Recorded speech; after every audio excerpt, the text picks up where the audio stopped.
Friend, Radhe Radhe, जय श्री कृष्ण। आप सभी का स्वागत है हमारे चैनल में। मैं आप सभी की सपना निषाद। आज हम चुटकुला गीत सुनाए जाते। बहुत प्यारा गीत है, नाच के गीत हो, आप लोग जरूर सुनिए। झारे जुल्फी मारे सान हो, जान मारे बेदर्दी। झारे जुल्फी मारे सान हो, जान मारे बेदर्दी। मारे बेदर्दी, जान मारे बेदर्दी। मारे बेदर्दी, जान मारे बेदर्दी। झारे जुल्फी मारे सान हो, जान मारे बेदर्दी। झारे जुल्फी मारे सान हो, जान मारे बेदर्दी। सब कर बलम लावे पेड़ा मिठैया। सब कर बलम लावे पेड़ा मिठैया। पेड़ा मिठैया हो, पेड़ा मिठैया। पेड़ा मिठैया हो, पेड़ा मिठैया। हमरौली आवे नमकीन हो, हमरौली आवे नमकीन हो। जान मारे बेदर्दी, हमरौली आवे नमकीन हो। जान मारे बेदर्दी। झारे जुल्फी मारे सान हो, जान मारे बेदर्दी। झारे जुल्फी मारे सान हो, जान मारे बेदर्दी।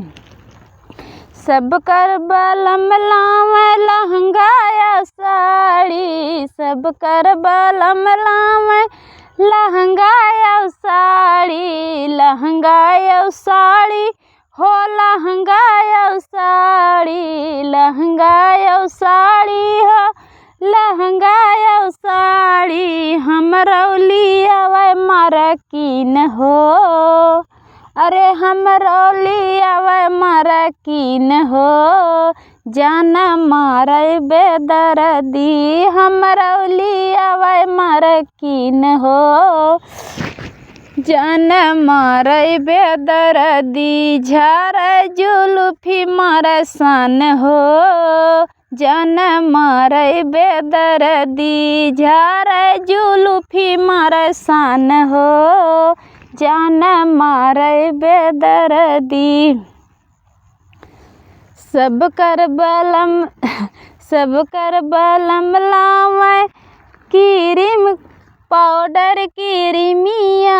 सब कर बलम लावे पाउडर क्रीमिया। पाउडर क्रीमिया हो, पाउडर क्रीमिया।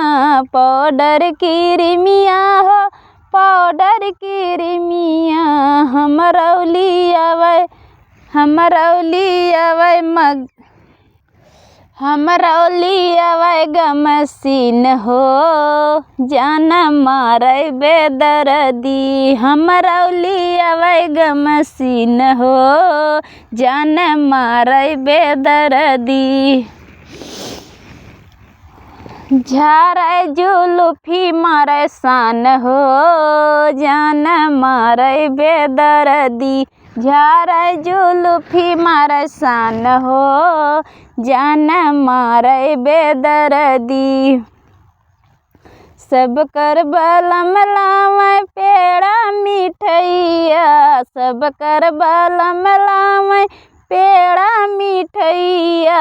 हमरौली आवे नमकीन हो, जान मारे बेदर्दी। हमरौली आवे नमकीन हो, जान मारे बेदर्दी।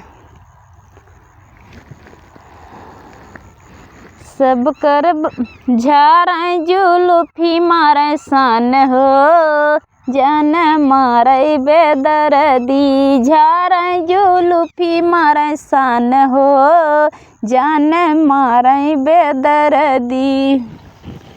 सब कर बलम लावे लहंगा या साड़ी। सब कर बलम लावे लहंगा मारे कीन हो, जान मारे बेदर्दी हमरा लिया मारे कीन हो, जान मारे बेदर्दी। झारे जुल्फी मारे सान हो, जान मारे बेदर्दी। झारे जुल्फी मारे सान हो, जान मारे बेदर्दी।